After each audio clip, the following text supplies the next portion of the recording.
بسم اللہ الرحمن الرحیم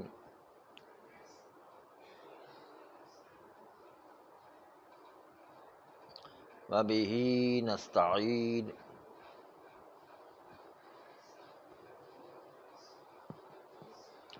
وہو خیر معین۔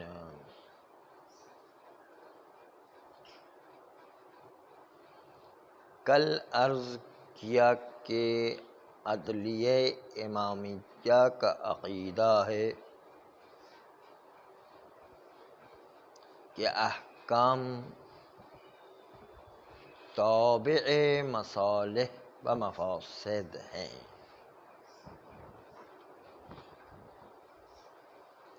چاہے ہماری عقل کی اس مصلحت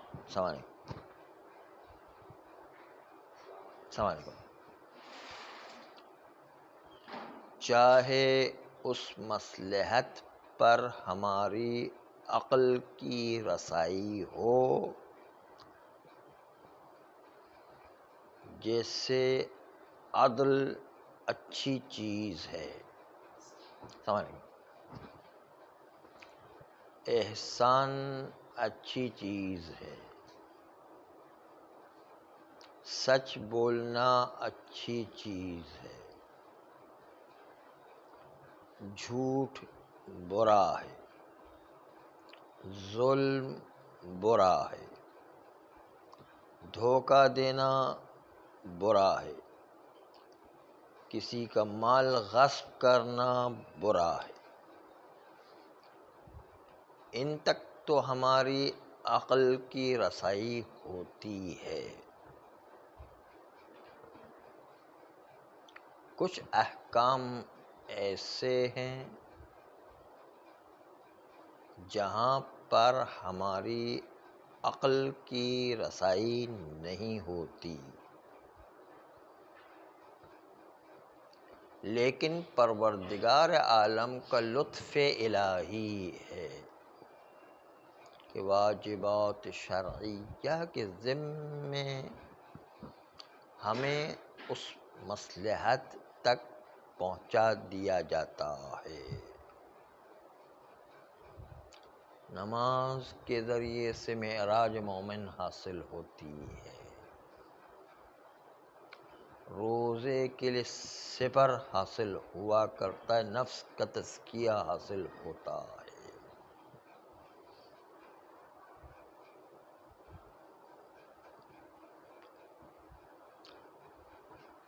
جہاد کے ذریعے سے اجتماعی فساد اور ظلم کو روکا جاتا ہے،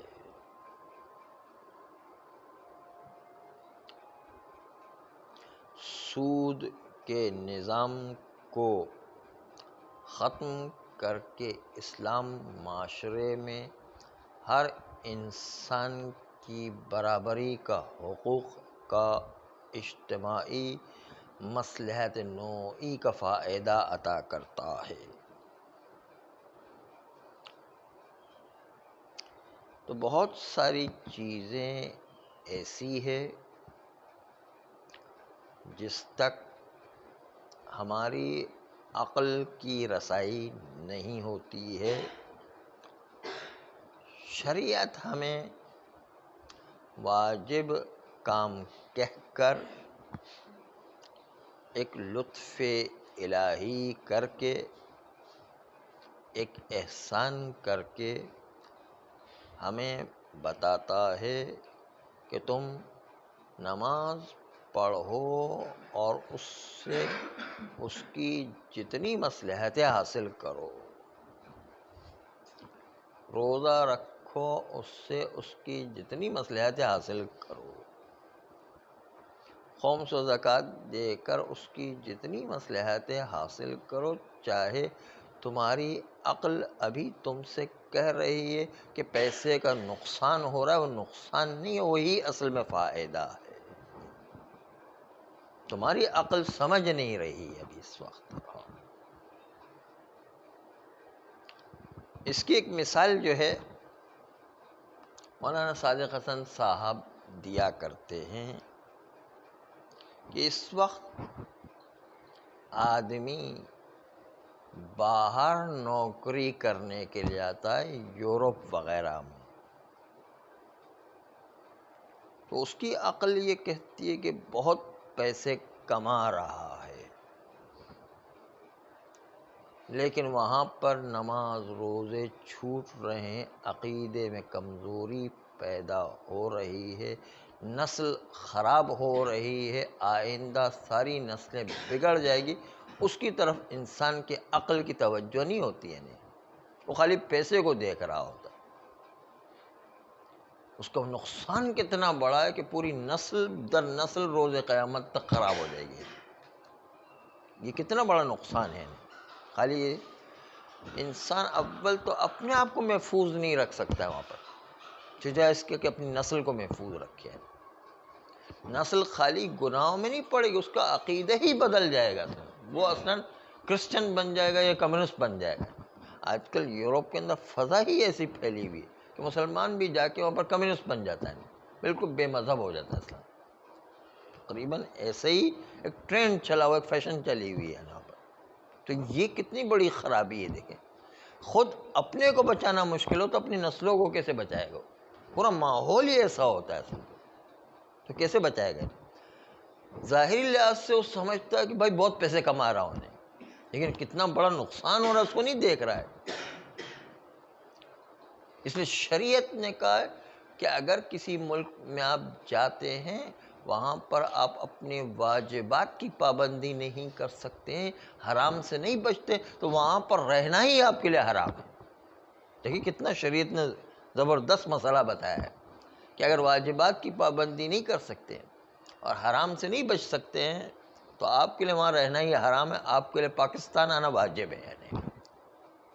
کیونکہ پاکستان میں جو ہے آپ سارے کام کر سکتے ہیں، واجبات کی پابندی کر سکتے ہیں، حرام سے بچ سکتے ہیں۔ خود نہ کرے وہ ایک الگ بات ہے، لیکن راستہ تو کھلا ہوا ہے نا۔ اس لیے پاکستان میں چاہے اس کو مالی لحاظ سے بہت پریشانی دیکھنا پڑے، لیکن پھر بھی اس پر واجب ہے کہ یورپ کو چھوڑ کر کے یہاں پر فقیری کی زندگی گزارے، بھیک مانگ کے زندگی گزارے، لیکن یہاں اس کے لیے واجب ہے کہ یہاں رہے، کیونکہ وہاں جا کے پورا عقیدہ ہی خراب ہو جائے، پوری نسلیں ہی خراب ہو جائیں گے۔ شریعت منع کر رہی ہے کہ وہاں نہیں جاؤ، وہاں ایک جہنم ہے پورا ہے، اپنی اور اپنی نسلوں کو کیوں جہنم میں ڈال رہے ہو؟ دیکھیں یہ ظاہر میں ہمیں کتنا خوبصورت لگتا ہے کہ کتنے پیسے کما رہے ہیں، لاکھوں ڈالر آ رہے ہیں مثلا، لیکن کتنا بڑا نقصان ہو رہا ہے اس کو نہیں دیکھ رہا آدمی نے۔ شریعت کہتی ہے دیکھو اگر واجبات کی پابندی نہیں کر سکتے ہو اور جو ہے وہ حرام سے نہیں بچا سکتے ہو اور اپنی نسلوں کو نہیں بچا سکتے ہو تو تم پر ہم وہاں رہنا ہی حرام ہے۔ نسلوں کو بچانا بھی ہماری ذمہ داری ہے، نسلوں کو نہیں بچا سکتے تو واپس آ جاؤ۔ یہاں پاکستان میں رہ کے فقیری کی زندگی کرو، لیکن وہاں پر یورپ میں رہنا تمہارے لیے حرام ہے۔ دیکھیں ظاہر میں کتنا اچھا لگ رہا ہے، لیکن باطن میں کتنا خطرناک اور کتنا نقصان دہ، کیسا جہنمی گڑھا ہے ایسا۔ تو یہ ہوتا ہے کہ انسان کی عقل بعض جگہ پر کام نہیں کر رہی ہوتی، انسان الٹا سمجھ رہا ہوتا ہے نا، جبکہ اس کے مقابلے میں جہاد میں انسان اپنی جان بھی دے رہا ہوتا ہے، لیکن اس سے اجتماعی فائدے کے علاوہ خود پورے گھر کے لیے فخر کا باعث بنتا ہے، اور آئندہ آنے والی نسلیں فخر کرتے کہ ہمارا باپ جو ہے شہید تھا مثلا، اور اس کے لیے معاشرے میں وہ شہید کا جذبہ ابھارتا ہے اور دین کی طرف رغبت دلاتا ہے۔ شہید کی جو موت ہے وہ قوم کی حیات ہوا کرتی ہے، اس لیے دیکھنے میں شہادت بری لگ رہی ہے کہ موت آ رہی ہے، لیکن اس سے فائدہ کتنا بڑا ہو رہا ہے، پوری قوم زندہ ہو جایا کرتی ہے۔ وہاں پر جو ہے یورپ میں ظاہر طور پر پیسے آ رہے تھے، کتنا اچھا لگ رہا ہوتا، لیکن جو نقصان ہو رہا ہے پوری نسلوں کا، اپنی ہی نسل کو ضائع کر رہا ہے آدمی، قوم کی نسلیں کو چھوڑا اپنی نسل کو ضائع کر رہا ہے، اپنی آئندہ ساری نسلیں روز قیامت تک سب غلط راستے پر نکل جائیں گی۔ آپ کتنے کو بچائیں گے؟ اپنے آپ کو بچا لے تو وہاں یورپ میں بڑا مشکل ہوا کرتا ہے، واقعی اپنے کو بھی بچانا مشکل ہوتا ہے۔ تو اپنی نسلوں کو کہاں بچائیں گے؟ وہ تو وہیں کی پیداوار ہے، اور وہاں پر حکومت جو ہے صرف اور صرف جو ہے بچوں کی حمایت کرتی ہے، ماں باپ کی کوئی حمایت نہیں کرتی ہے۔ وہ خود آپ کو جیل میں ڈلوا دیں گے اگر آپ جو ہے ذرا سا اس کو نصیحت کرنے جائیں گے تو اس کے نتیجے وہ خود جو ہے پولیس کو فون کریں گے، پولیس اٹھا کر کے آپ کو جیل میں بند کر دے گی۔ یہ کون سا نظام ہے؟ کون سا فائدہ ہے اس میں؟ فائدہ ہے یا ہم اپنی نسلوں کو خراب کر رہے ہیں؟ اس لیے جو ہے ظاہر کو نہیں دیکھنا ہے، واقع و باطن کو دیکھنا ہے کہ اس کے اثرات کیا ہونے والے ہیں۔ خالی ظاہری شوشہ اور ظاہری منافع کو نہیں دیکھنا ہے، حقیقت حال کو دیکھنا ہے۔ السلام علیکم۔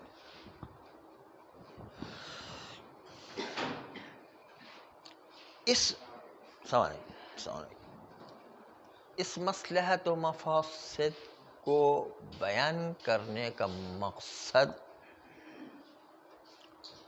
آغا شیخ مرتضی انصاری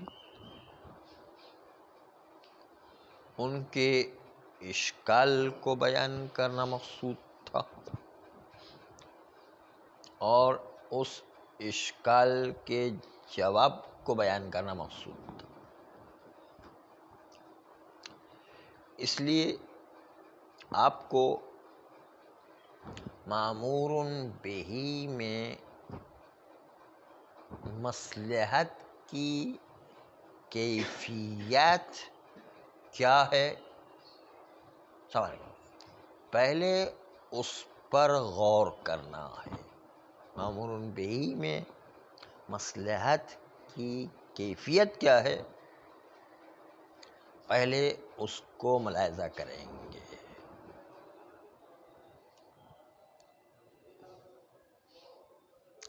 بعد از اس کے کہ آپ کے سامنے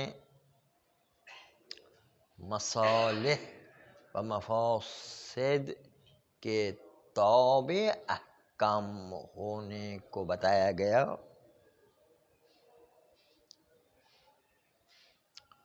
اور یہ بتایا گیا کہ واجبات و حرام میں مصلحت ملزمہ یا مفسدہ ملزمہ ہوا کرتا ہے۔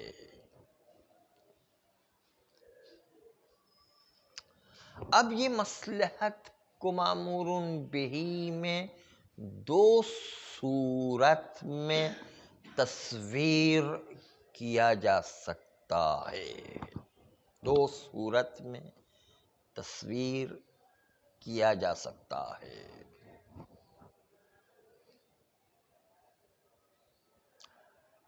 ایک صورت تو یہ ہے کہ پروردگار عالم اقیم الصلاۃ کہ نماز قائم کرو امر مولوی بھیجے،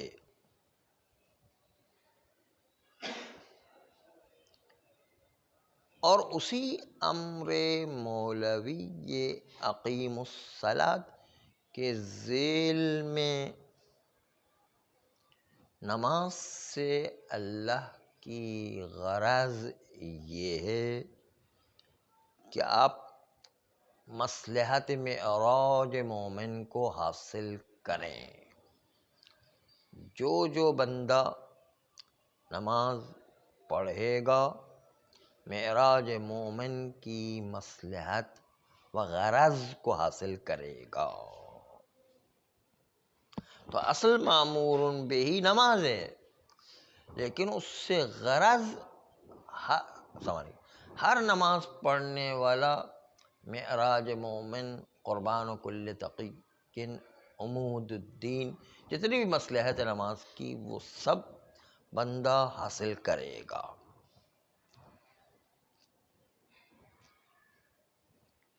ایک دن پیغمبر اسلام صلی اللہ علیہ وآلہ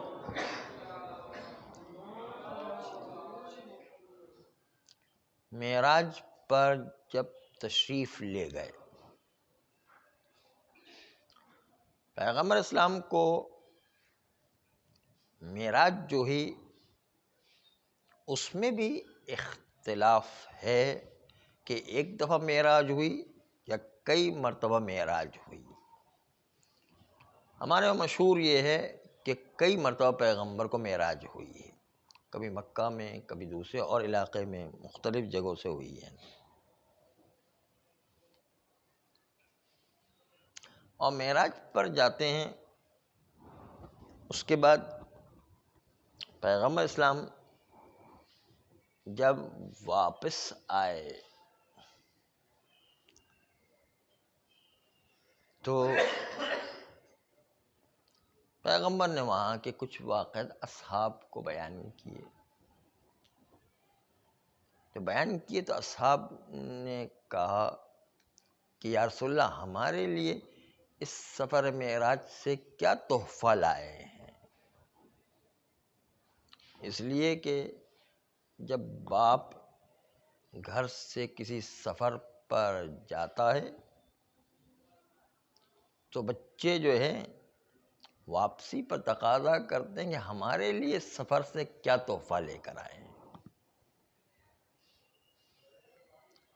بلکہ اگر بچوں کو پتہ چلے تو بچے کبھی فرمائش بھی کرتے ہیں کہ ہمارے لیے وہاں سے یہ چیز لے کر آنا مثلا.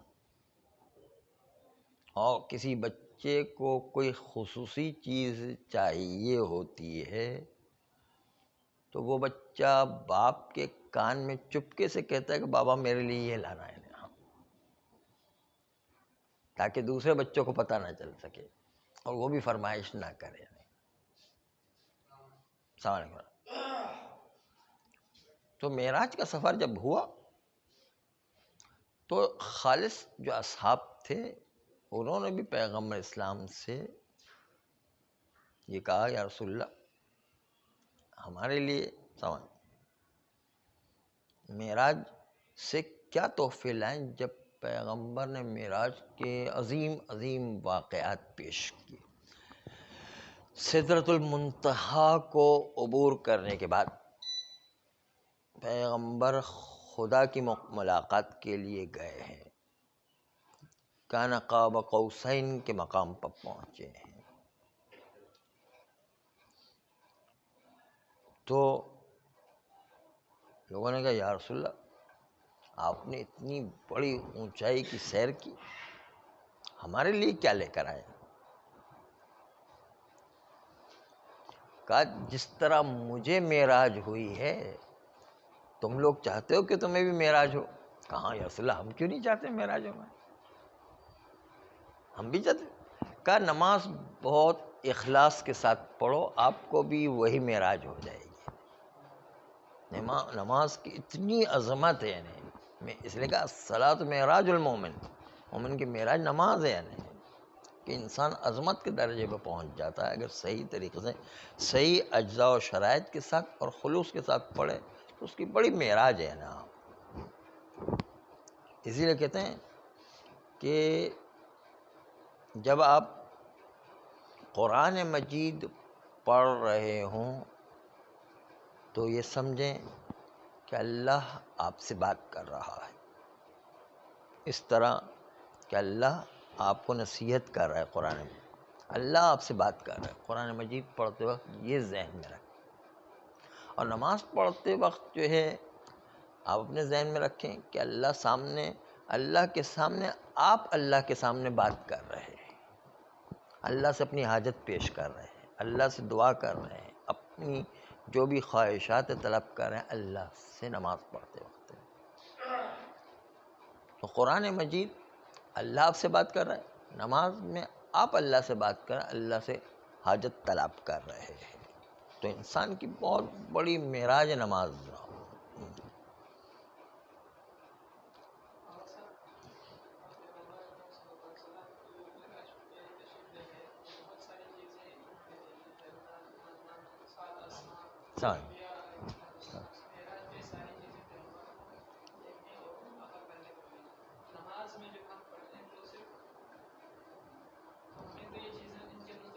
اس کو سمرائز کر کے اتنا چھوٹا بنا دیا گیا، وہ بہت بڑا تھا، اس کو سمرائز کر کے کھلا.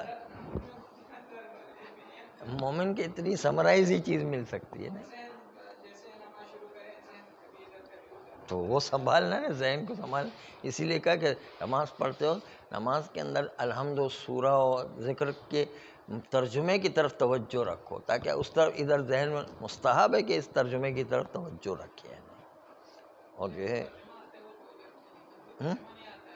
تو ترجمہ سیکھے، اس میں سیکھنے میں کوئی اصل کوئی زیادہ ٹائم نہیں. حتیٰ جاہل لوگ بھی ترجمہ سیکھ لیں، اس میں کوئی مشکل نہیں ہے، آسان ہے. نہیں ترجمہ تو 2 منٹ میں جو ہے، 1-2 دن ایک جاہل آدمی بھی پریکٹس کرے گا، اس کو ترجمہ پتہ چل جائے گا. الحمد تو اس کو آتا ہی ہے، قل اللہ بھی آتا ہے، سورہ بھی آتا ہے، اس کے ترجمہ دیکھ لے، بس 1-2 دن پریکٹس کرے، اس کو آ جائے گا.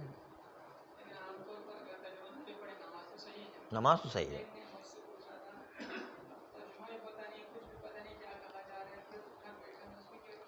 ہاں اس کو فائدہ ہوتا ہے کہ کبھی یہ الفاظ جو انسان کے ذہنوں میں راسخ ہو جاتے ہیں، کبھی اس کے ذہن میں ایک دم اٹریکٹ کرتا ہے. جیسے ایک صاحب نے کہا کہ جو ہے مولا حسین نے کربلا میں قربانی دی، تو آپ لوگ کہتے ہیں کہ نماز و شریعت و عبادات کے لیے قربانی دی، یہ آپ نے کس دلیل سے پیش کی؟ کہا ہم نے اسی دلیل سے پیش کیا جو آپ کہتے ہیں. آپ خود جو ہے زیارت عاشورہ میں اور زیارت جو ہے وہ زیارت وارثہ میں پڑھتے ہیں، قد اقمت الصلاۃ و آتیت الزکوٰۃ و امرت بالمعروف. یہ الفاظ اس کے ذہن میں تو رہ جاتے ہیں نا، ترجمہ اس وقت نہیں معلوم تھا. جب یہ دلیل پیش کرنے جاتے ہیں تو کہتے ہیں آپ نے خود نہیں تو یہ پڑھا ہے نا، اقمت الصلاۃ و آتیت الزکوٰۃ و امرت بالمعروف و نہی عن المنکر. یہ خود آپ کی زبان سے ہم نے سنا ہے. اس کے ذہن میں آیا تو اچھا یہ وہی الفاظ ہیں کہ جو آقا صاحب کہہ رہے گئے شریعت قائم کی، امر بالمعروف، یہی وہی الفاظ ہیں. کبھی کبھی وہ الفاظ بعد میں ایک دم اٹریکٹ کرتے ہیں نا، اگرچہ ترجمہ نہیں پتہ ہو لیکن الفاظ اس کے ذہن میں رہ جاتے ہیں. الفاظ کبھی کبھی بہت کام آتے اور بہت زیادہ اثر کرتے ہیں. اسی لیے ہم یہ کہا کرتے ہیں کہ عام آدمی کو ہدایت کرنے سے ڈاکو کو ہدایت کریں، ڈاکو جلدی ہدایت پائے گا. اس کے برائی میں پڑا ہوا ایک دم جو اس کو اچھائی کی طرح ہے، ایک دم وہ ڈاکو جو ہے صحیح ہو جاتا ہے. لیکن ایک مثلاً جو ہے جو بار بار نصیحت سنتا ہے، اس کے لیے نصیحت کی اہمیت ختم ہو جاتی ہے. ڈاکو کے لیے نصیحت کی بڑی اہمیت ہوتی ہے نا، اس لیے وہ بہت جلدی صحیح ہونے کا امکان ہوتا ہے. اسی طرح الفاظ جو ہے وہ ڈاکو کی طرح ہے کہ وہ جس کو ترجمہ نہیں آتا ہے ایک دم اس کے ذہن میں اثر کرتا ہے، وہ بالکل وہ صحیح ہو جاتا ہے. تو یہ زیادہ مؤثر ہوا کرتا ہے انسان کے لیے.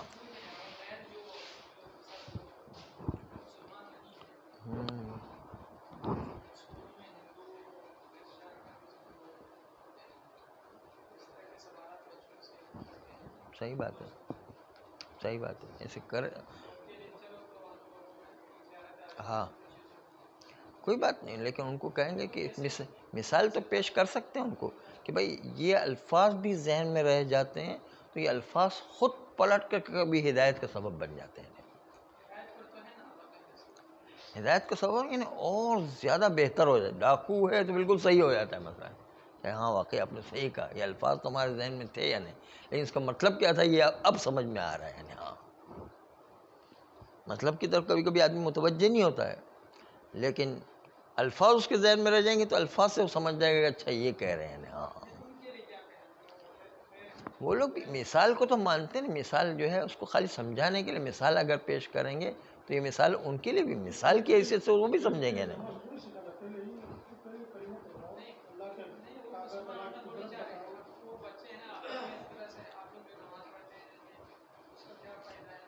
اس میں خامنہ ہی ایک دفعہ کہتے ہیں نماز جو ہے تکرار نہیں ہے، نماز تعمیق ہے. یعنی جتنا نماز پڑھتا جائے گا انسان کی روح گہرائی میں اترتی چلی جائے گی اور توحید کی گہرائی کو سمجھتی چلی جائے گی. یہ تکرار نہیں ہے، یہ تعمیق ہے، یعنی عمق میں جانا ہے. جتنا نماز پڑھتا رہے گا انسان روح کی گہرائی میں چلا جائے گا. خیر تو ہم اپنے مطلب سے کافی دور ہٹ گئے، واپس پلٹتے ہیں.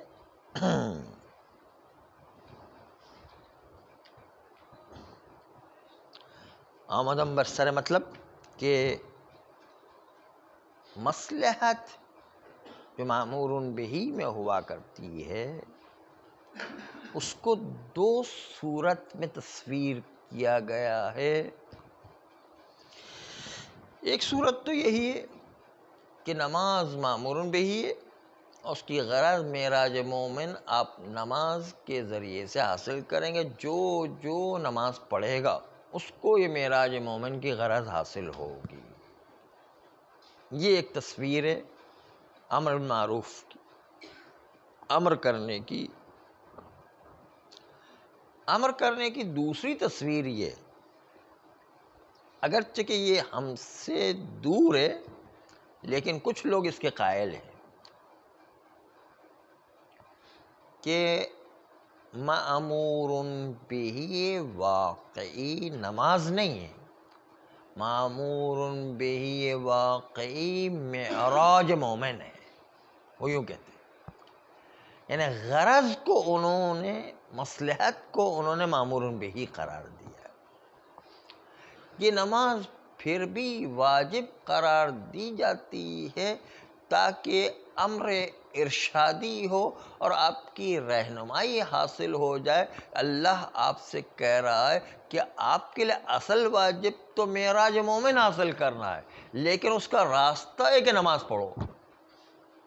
تو اصل مامور بہ وہ کہتے ہیں غرض ہے، غرض نماز، معراج مومن، قربان کل تقی، نہی عن الفحشاء والمنکر، عمود الدین، یہ جتنی مصلحتیں وہ اصل غرض مامور بہی ہے، لیکن امر ارشادی نماز ہے کہ آپ نماز پڑھو گے تو آپ کو رہنمائی کی جا رہی، امر مولوی نہیں ہے، امر ارشادی ہے کہ آپ نماز پڑھو گے تو آپ کو غرض مامور بہی حاصل ہو جائے گی۔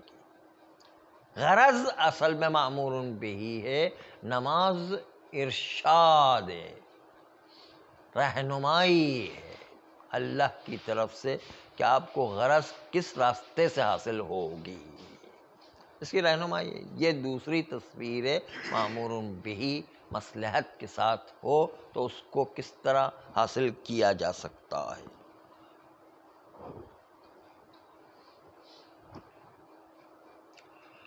ان دونوں تصویروں میں، چاہے نماز مامور بہی ہو، غرض معراج مومن ہو، چاہے مامور بہی خود جو ہے معراج مومن ہو، اور نماز جو ہے وجوب ارشادی ہو، خالی رہنما ہو، خالی طریق کو بتائے ہو پروردگار، راستہ بتائے ہو کہ کس طرح آپ معراج مومن کو حاصل کر سکتے ہیں، ارشادی ہو، دونوں صورتوں میں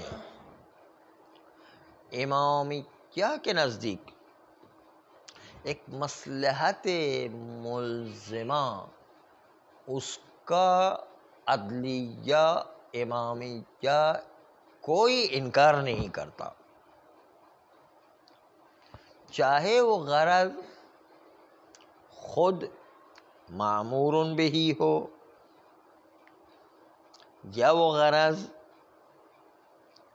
مامور بہی نہ ہو بلکہ مامور بہی کے مقصد میں سے شمار ہو۔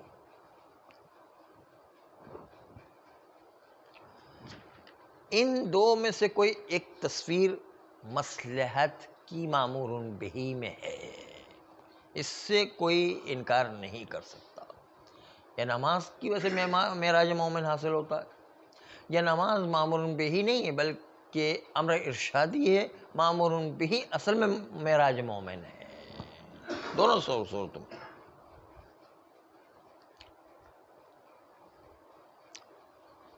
اب کہتے ہیں کہ اقل و اکثر ارتباطی میں آغا آخوند نے شیخ مرتضی انصاری کے ان قلت میں، ان قلت کے اشکال کو تو مانا، لیکن اشکال کا جواب جو قلتوں میں آغا شیخ انصاری نے دیا اس کو نہیں مانا۔ آخوند نے کہا کہ نہیں، یہ جواب صحیح نہیں ہے، بلکہ احتیاط جاری کرنا پڑے گی۔ اشکال اصل برات پر اپنی جگہ پر برقرار رہے، اصل برات پر اشکال کر کے احتیاط کی طرف آ رہے ہیں۔ آئیے احتیاط کا راستہ اقل و اکثر ارتباطی میں مصلحت والی بات آپ کے ذہن میں رہے۔ ہاں، مصلحت والی بات امپورٹنٹ ہے بہت۔ فرماتے ہیں کہ ان دو تصویر کے مطابق اقل و اکثر ارتباطی میں باب اجزاء میں ہم قائل بے احتیاط ہوں گے اور اجراء براءت کا حق نہیں ہے۔ بیان و ذالک، اگر آپ مامور بہ کو عبارت از مصلحت سمجھیں اور نماز جنبہ مقدمی و ارشادی قرار دیا جائے، مامور بہ واقعی غرض ہے، یہاں تو مسئلہ اور سمجھنا آسان ہے کہ احتیاط کرنا چاہیے اقل و اکثر ارتباطی میں، اس لیے کہ نماز جو مؤثر در حصول مصلحت ہے، مامور بہ جو مصلحت ہے، اگر آپ نے 9 جز نماز پڑھی سورے کے بغیر تو آپ کو یقین نہیں ہے کہ آپ نے اس مصلحت کو خارج میں حاصل کر لیا ہے، سورہ کے بغیر پڑھی نا۔ اس لیے چونکہ یقین نہیں ہے